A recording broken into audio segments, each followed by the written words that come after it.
Malaquias capítulo 1, nós vamos ler a partir do versículo 6.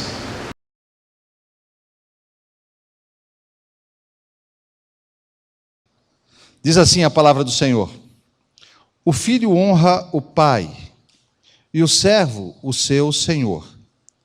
Se eu sou pai, onde está minha honra? E se eu sou o Senhor, onde está o meu temor? Diz o Senhor dos exércitos a vós, ó sacerdotes, que desprezais o meu nome. E vós dizeis: em que nós temos desprezado o teu nome? Ofereceis sobre o meu altar pão imundo e dizeis: em que te havemos profanado? Nisto que dizeis, a mesa do Senhor é desprezível. Porque quando ofereceis animal cego para o sacrifício, isso não é mal? E quando ofereceis o coxo ou o enfermo, isso não é mal? Ora, apresenta-o ao teu governador, porventura terá ele agrado de ti? Ou aceitará ele a tua pessoa? Diz o Senhor dos exércitos. Agora, pois, eu suplico, pedi a Deus que ele seja misericordioso conosco.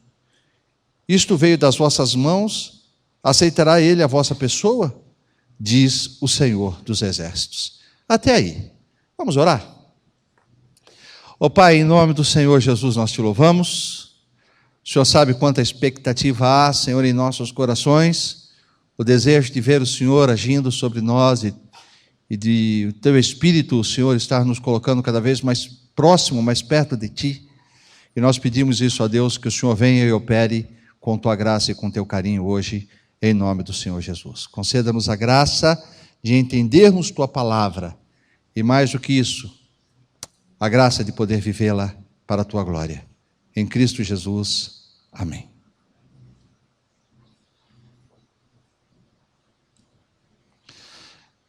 Eu não sei, eu disse em nome de Jesus, amém. A igreja respondeu? Ou eu que não ouvi? O que é? Eu estou falando sério. Vocês disseram amém? Quando termina uma oração assim, em nome de Jesus, amém? Vamos treinar? Eu sei que vocês são novinhos, não sabem muito bem, mas a coisa funciona mais ou menos assim, ó. Quando a gente ora pedindo em nome de Jesus, porque é somente em nome dele que a gente consegue, não é pelo mérito nosso, é como que dizendo, no mérito dele. Ele tem crédito, a gente não. E por isso nós pedimos em nome dele. E quando nós dizemos amém, para quem não ouviu, que a Sara até deu uma dica aqui, mas faz tempo também, né, Sara? Quando a gente diz amém, a gente está dizendo o quê? Que assim seja, gente. Será que nós vamos ter que orar de novo? O que você acha? E essa pergunta é séria. Será que nós vamos ter que orar de novo para, quem sabe, tirar uma nuvem, alguma nuvem que esteja cegando o entendimento? Será que isso é natural?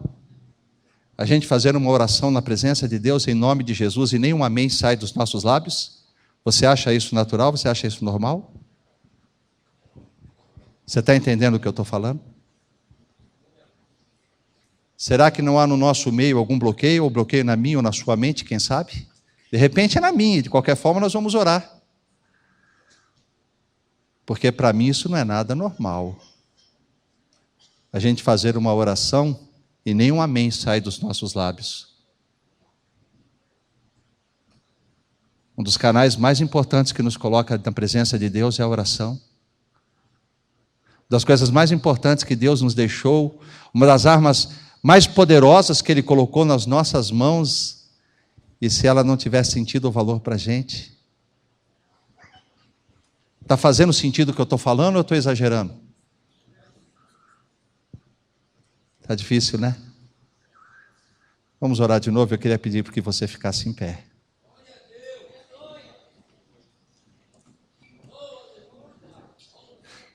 Mas eu queria convidar você a fechar os seus olhos e orar por si mesmo nesta hora.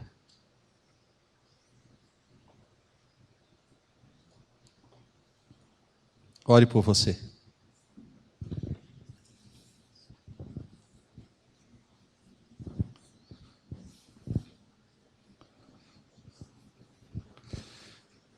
Peça para que Deus abra o seu coração, para que todo possível bloqueio da mente Se há uma ação maligna contra a sua vida, contra a sua compreensão, impedindo você de entrar na presença de Deus, impedindo você de desfrutar daquilo que o Espírito tem para você nesta noite, eu queria convidar você, ore, ore, ore, repreenda isso em nome do Senhor Jesus. Diga: Senhor, eu não aceito nada que me roube da Tua presença, eu não aceito nada que me tire, ó Deus. Eu quero receber a Tua palavra, porque eu sei que é a Tua voz, eu preciso ouvir a Tua voz. Diga para Deus, diga isso para Deus. Ó Espírito Santo de Deus, vai tomando o Teu lugar, ó Pai. Vai tomando o Teu lugar nas nossas vidas, toma o Teu lugar nos nossos corações, toma o Teu lugar na Tua casa, toma o Teu lugar neste culto, ó Deus, em nome do Senhor Jesus. Pai, nós rejeitamos toda e qualquer ação maligna. Nós rejeitamos agora, em nome do Senhor Jesus, ordenamos que bata em retirada agora todo espírito maligno que veio para roubar a atenção, para trazer distração, vai sair agora em nome de Jesus. Pai, eu declaro todos os olhos, todos os ouvidos, todas as mentes abertas, ó Deus, em nome de Cristo Jesus, em nome do Senhor Jesus. Eu oro, Senhor, e peço agora, fale conosco, fale comigo, fale com a Tua igreja, em nome do Senhor Jesus. Amém, Senhor. Amém. Você pode sentar. Amém. Nós temos que estar atentos, irmãos. A Bíblia fala que nós devemos vigiar e orar. O inimigo, ele não está de braço cruzado. A igreja muitas vezes vive aquela sensação de estar à toa na vida, sentado na praça vendo a banda passar. Mas o diabo não. O diabo, ele está sempre trabalhando e tentando roubar aquilo que Deus tem preparado para nós. Cutuca a pessoa que está do teu lado e diga assim, ó, fica esperto. Muito bom.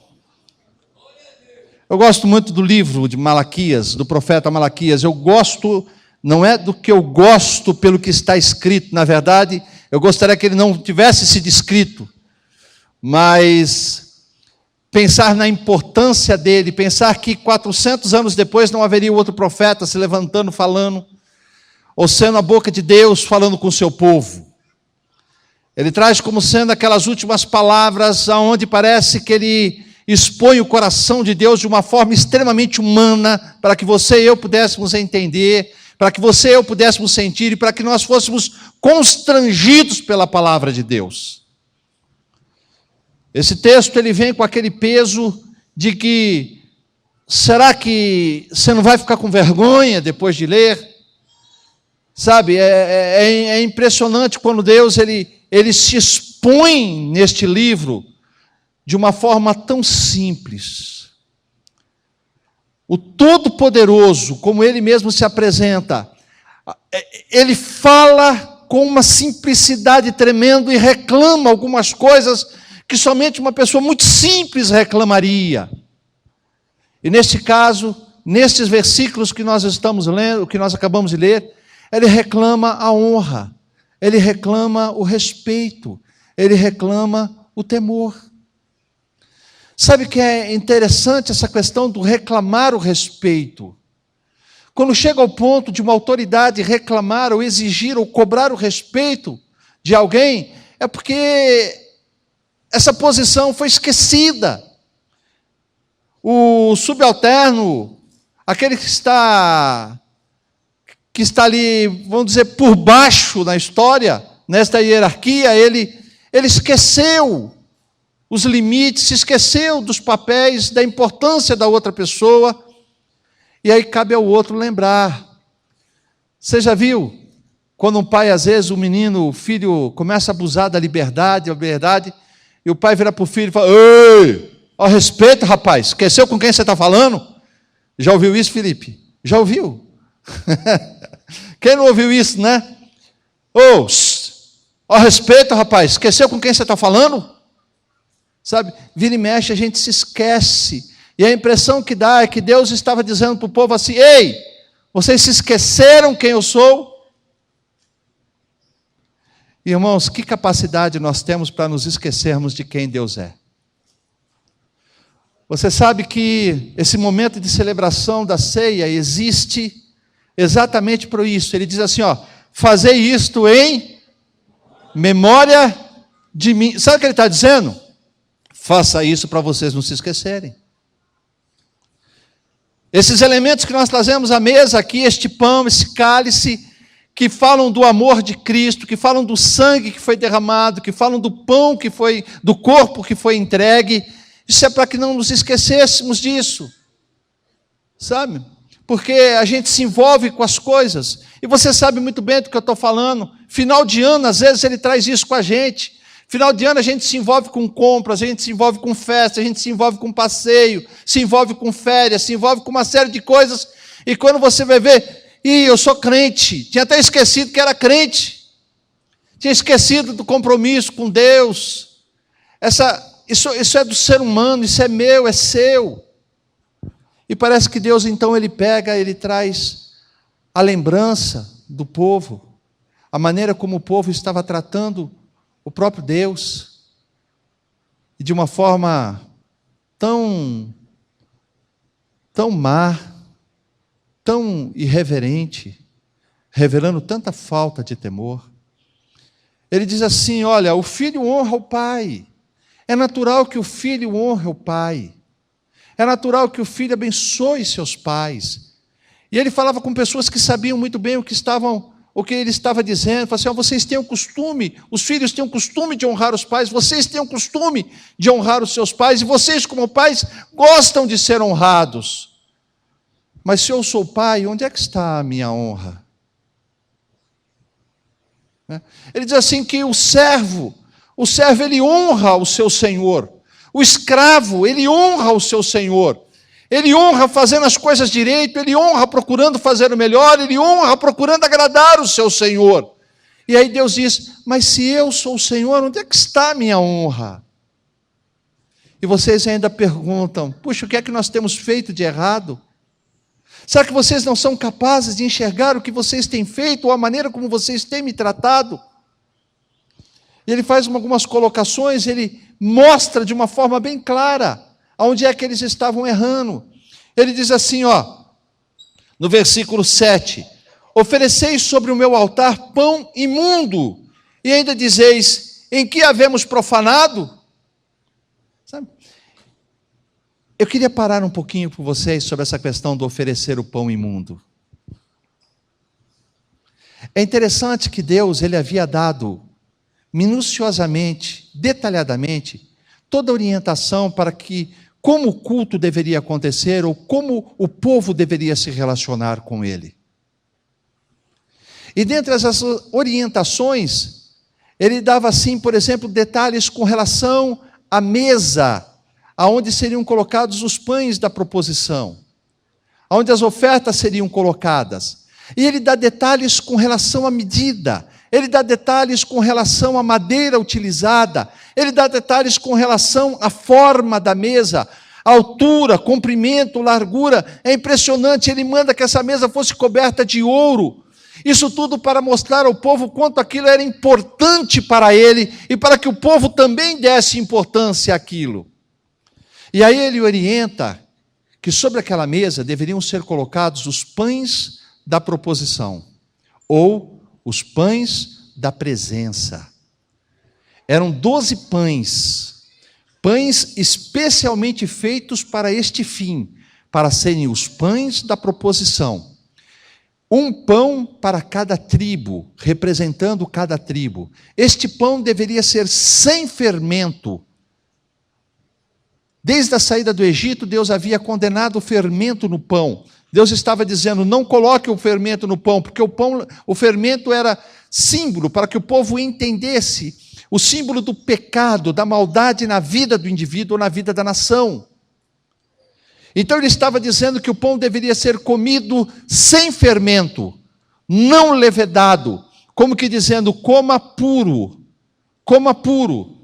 E ali, quando ele manda colocar aquele pão da proposição sobre a mesa, um pão para cada tribo, 12 pães colocados sobre a mesa, pães puros, sem fermentos, não levedados. Estes pães deveriam ficar continuamente na presença de Deus. era o papel dos sacerdotes trocá-los, substituí-los a cada 7 dias, ou quando um deles se estragasse por qualquer razão. Mas sempre deveria haver naquela mesa o pão sem fermento, ou o pão da presença, representando o quê? Que o povo deveria estar constantemente no altar de Deus de maneira santa. Constantemente, sempre na presença de Deus de forma santa. Era este o papel daqueles pães. Aqueles pães estavam lá para representar isto. O povo deve estar sempre na presença de Deus de forma santa. E aí os sacerdotes vêm e colocam no altar, na mesa da proposição, pão imundo.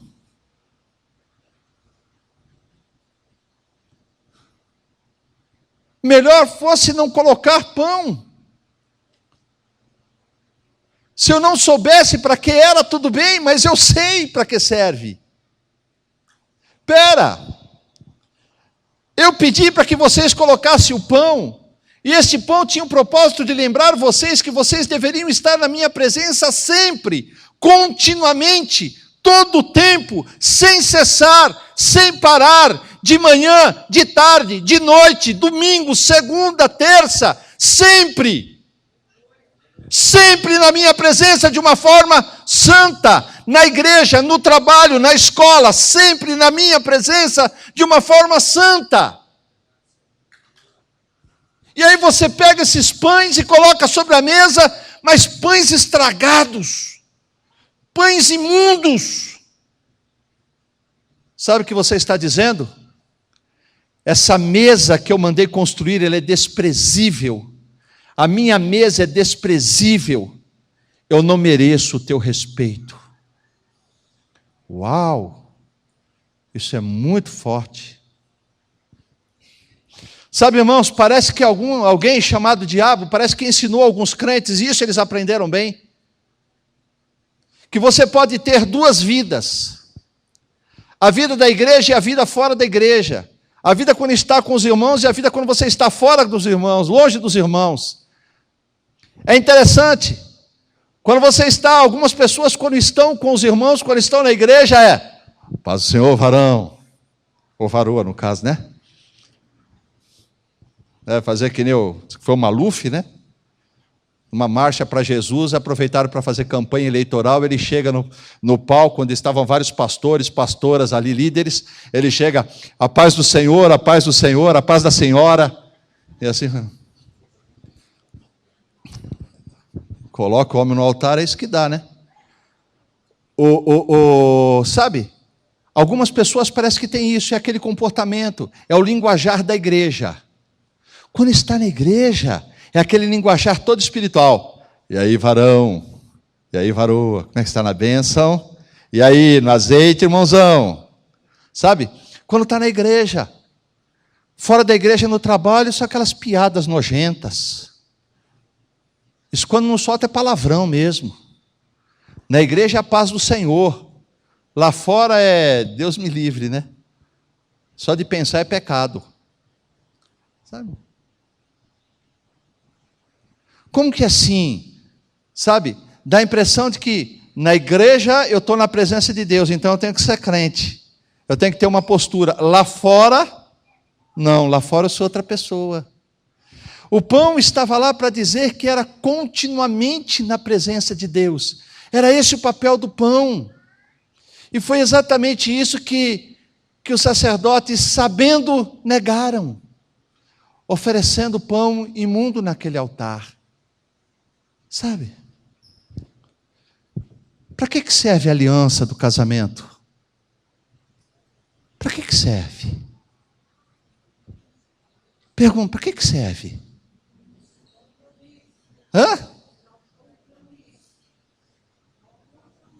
Sinal do compromisso, não é?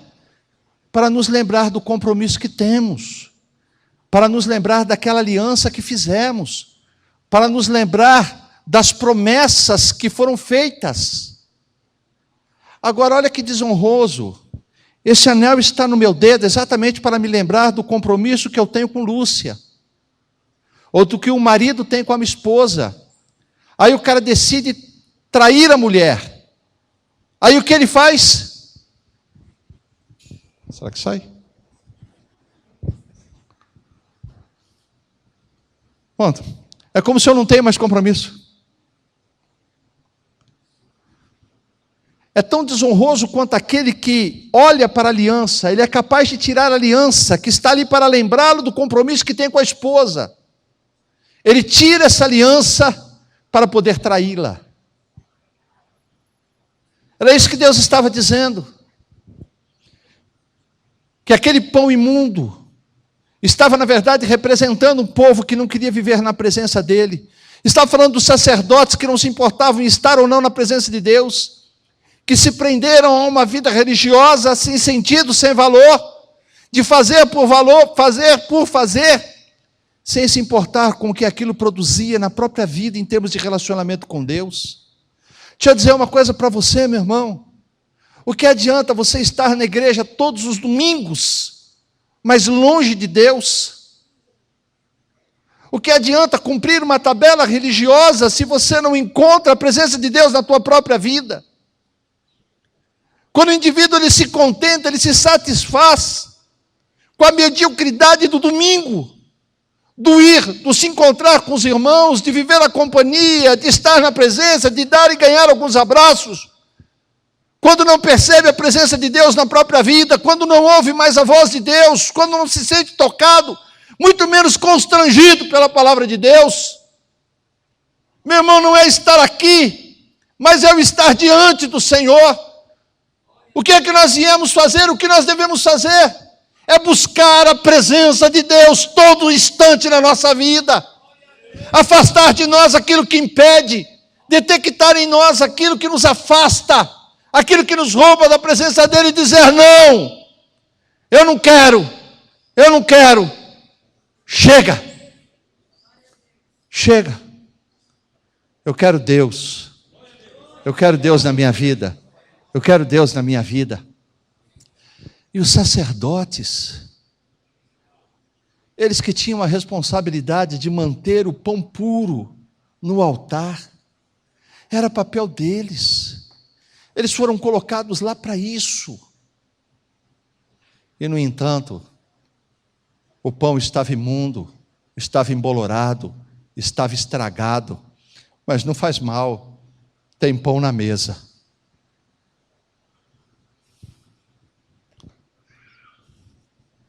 Aí Deus fala: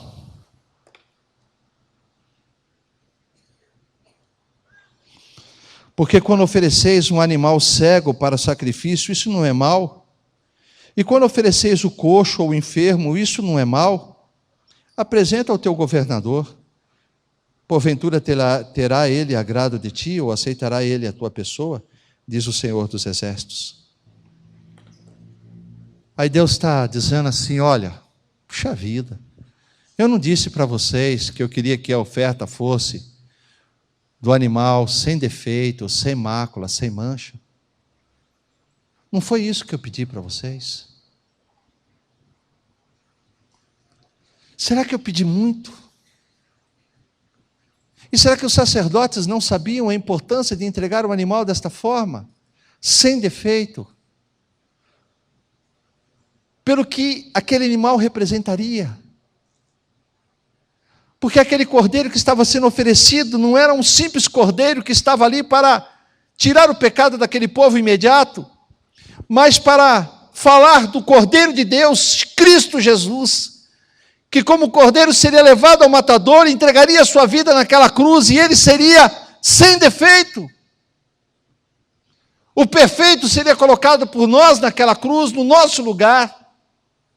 Será que eles não sabiam disso, da importância do que aquele cordeiro representava, significava? Mas não. E é assim, eu acho tão interessante quando Deus pega e diz assim: por que você não tenta pegar esse cordeiro? Leva para o governador, Pega isso que você trouxe, isso que você trouxe para mim, leva para o governador e diz assim: olha, um presente para o senhor.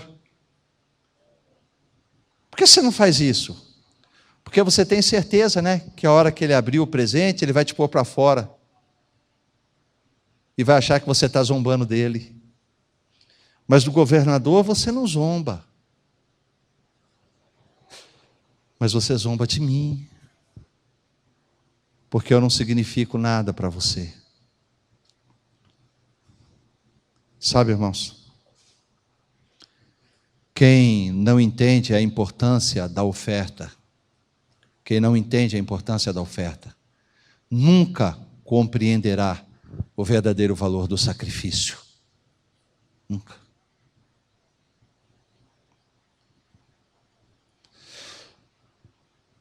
Nós não temos um pão da proposição, nós não temos mais um cordeiro para entregar, porque o véu foi rasgado de cima a baixo quando Cristo morreu por nós na cruz, para nos dar sempre liberdade de estarmos na presença dEle, constantemente na presença dEle. E o cordeiro sem defeito, sem mácula, uma vez por toda foi entregue, que é Cristo Jesus. E não precisamos mais oferecer sacrifícios. Mas sabe qual é o chamado de Deus para cada um de nós? Rogo-vos, pois, irmãos, que apresenteis os vossos corpos por sacrifício vivo, santo e agradável a Deus, que é o vosso culto racional. Sabe o que Deus está cobrando de cada um de nós? É a própria vida. Sem defeito, sem fermento e constantemente na presença dEle. Constantemente na presença dEle. Sempre, meu irmão. É isso que Deus espera, a sua própria vida. Eu me lembro de uma ocasião, alguém dizendo para a pessoa, você primeiro, já que você não consegue entregar a sua vida, entregue o seu bolso. Entregue primeiro a sua oferta ao Senhor. E o restante vem aos poucos. Eu fiquei ouvindo aquilo. Como é que é isso? Como é que é isso assim? Entrega o dinheiro, a vida vem depois. Que valor que tem isso? O dinheiro que não vem com o coração, ele não vem como oferta. Não vem como sacrifício.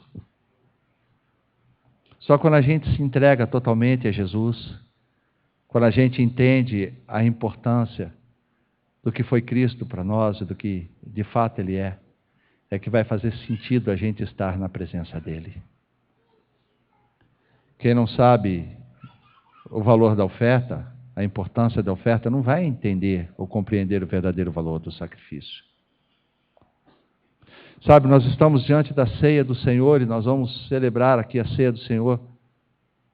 E ela aponta exatamente para aquilo que Cristo fez por nós, por amor de Deus por nós. Está chamando a nossa atenção no cumprimento da parte da aliança que foi dele. Nessa parte do compromisso, eu decidi te amar e te amei. E o quanto eu te amei? Eu amei de tal maneira que dei o meu filho por você. Será que Deus tinha algo mais precioso para dar a cada um de nós? Será que Deus tinha algo melhor para dar a cada um de nós? Será que havia algo no céu mais importante, mais bonito, que Ele pudesse dar para cada um de nós? Será que Ele poderia provar o amor dEle de alguma outra maneira? Será que Ele poderia demonstrar amor de uma forma melhor? Não. É como se Ele estivesse dizendo a cada um de nós: olha, eu fiz da forma mais intensa, eu me entreguei da maneira mais intensa, eu dei o melhor que eu tinha por você, eu dei o melhor por você, isso mostra o meu amor por você. E o que você tem feito? trazido pão imundo, colocado no altar e largado até se apodrecer? Que você tem trazido o coxo, o aleijado? Você tem trazido o pecado para cima do altar? Você tem desprezado a minha presença? E ainda pergunta: em que te desprezamos? A gente começa o ano, irmãos, com muitos sonhos. É normal. Termina o ano, a gente sobe na balança e descobre que estava acima do que a gente queria. E a gente diz assim: esse ano eu vou fechar a boca. Eu vou fechar a boca e eu vou perder tantos quilos. E aí diz assim: esse ano eu vou economizar e vou trocar de carro. E diz assim: este ano eu vou fazer uma viagem. E diz assim: este ano, e vai colocando sonhos, vai colocando sonhos. Deixa eu dizer uma coisa: nenhum sonho realizado vai trazer satisfação a você, se você não for o pão da proposição na mesa do Senhor. Você está entendendo?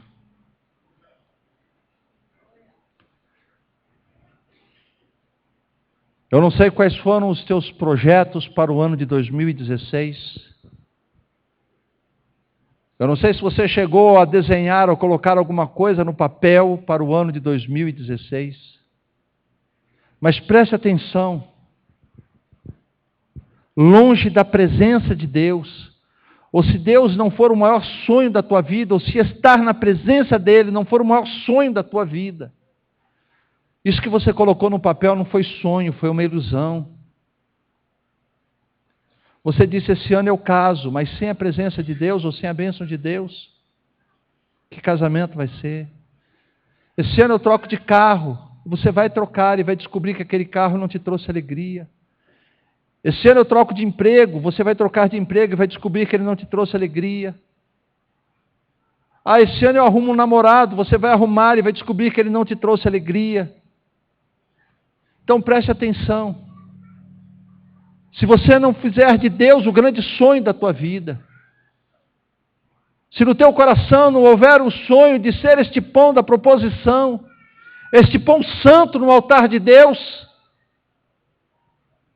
se não houver no teu coração este desejo de estar continuamente na presença de Deus, lutando, é claro, contra as suas fraquezas, lutando contra as suas dificuldades, mas alimentando o desejo de estar diante dEle, alimentando o desejo de ouvir a voz do Pai, alimentando o desejo de andar nos caminhos que Ele tem preparado e de fazer a vontade dEle. Se você não alimentar esse desejo no teu coração, esses sonhos são ilusões, que não vão te levar a lugar nenhum, que não vão acrescentar alegria, que não vão mudar a sua história. O desafio de Deus para você hoje e para esse ano de 2016 é: será que eu vou ter de você a honra que eu mereço? Será que neste ano de 2016 você está disposto a honrar a Deus com a honra que Ele merece? Ou você vai ser um pão imundo sobre o altar? Ou você vai ser um cordeiro coxo ou cego, que faz parte do sacrifício, faz parte da liturgia, faz parte do mecanismo religioso, mas que de adoração e de adorador não tem nada? O que você vai ser? Que escolha você faz para esse ano? Eu queria propor que você tomasse uma decisão bem cedo, bem no início do ano, hein? Deus, este ano eu quero viver para a Tua glória. No final do ano a gente estava lá na praia e tem virado até uma tradição. Quando a gente está lá na praia, a gente até brinca, né? A congregação, é a comunidade de Boracéia. No final do ano a gente estava ali e nós éramos em 29, acho, né, Walter? Eu contei 29. 29 irmãos que nós estávamos ali, passando o ano juntos, orando, buscando a bênção do Senhor. E sabe, Deus trouxe uma palavra no coração ali, muito gostosa, pelo menos para mim. Eu me lembrei de quando Deus tirou o povo do Egito, e Moisés estava liderando aquele povo. Moisés subiu no Monte Sinai para receber as tábuas da lei. O povo ficou lá embaixo e, achando que ele estava demorando muito, se cansou de esperar e resolveu pegar o ouro e a prata para fazer um bezerro de ouro, mostrando o desprezo, demonstrando a falta de respeito, a falta de amor. Tudo que Deus havia feito por eles até ali não significava nada. Por tão pouco eles deram as costas, por tão pouco se venderam. Eles fazem um bezerro de ouro e começam a adorá-lo. Deus fica indignado. Deus ficou triste com aquilo e decidiu acabar com a história daquele povo ali mesmo. Ele falou assim: eu vou matar todo mundo aqui mesmo e acabar com essa história e pronto. E Moisés, de uma forma muito interessante, que revela tanta intimidade com Deus, ele vai e se apresenta em nome do povo e pede: Deus, não faça isso não. Se o Senhor fizer isso, o que vão dizer? Que o Senhor os tirou do Egito para matá-los aqui. E ninguém mais vai querer servi-lo, segui-lo, porque vão pensar que o Senhor é um Deus ruim. Não faça isso não. De uma forma tão interessante, que é claro que foi tudo colocado de uma forma mais humana possível, para que você e eu pudéssemos entender o seu valor. Parece que Deus fala assim: então tá bom. Só porque você falou, só porque você pediu, já que eu gosto muito de você, então eu não vou matar esse povo não. Eu vou fazer assim, ó. Eu prometi, eu vou cumprir. Eu vou pegar um anjo, eu vou mandar o anjo conduzir esse povo até a terra prometida ali, vocês vão entrar em Canaã e vocês vão desfrutar de tudo que a terra tem. Eu não vou com vocês, mas meu anjo vai e vai levar vocês para lá. Aí Moisés volta para Deus e diz assim: ah não, Deus, então eu não quero não. Faz assim, ó.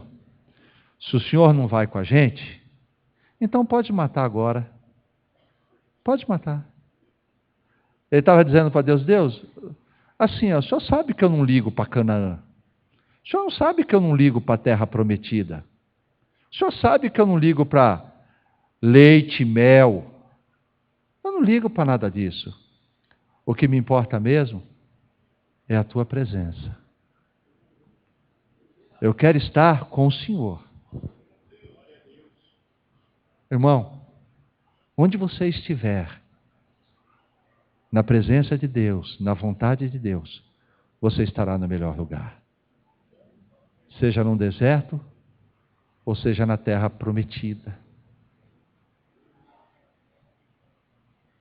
Eu não quero Canaã, eu quero a tua presença, Deus. Você entende isso? Que esse ano Deus possa ver esse coração em você. Deus, eu quero ser esse pão da proposição, mas o pão santo, o pão sem fermento. Eu quero ser esse pão que está continuamente na tua presença, Deus. Eu quero que a minha vida seja esse cordeiro, todo o tempo diante do Senhor, sem defeito, sem mácula. Eu quero estar na tua presença. É isso que eu quero.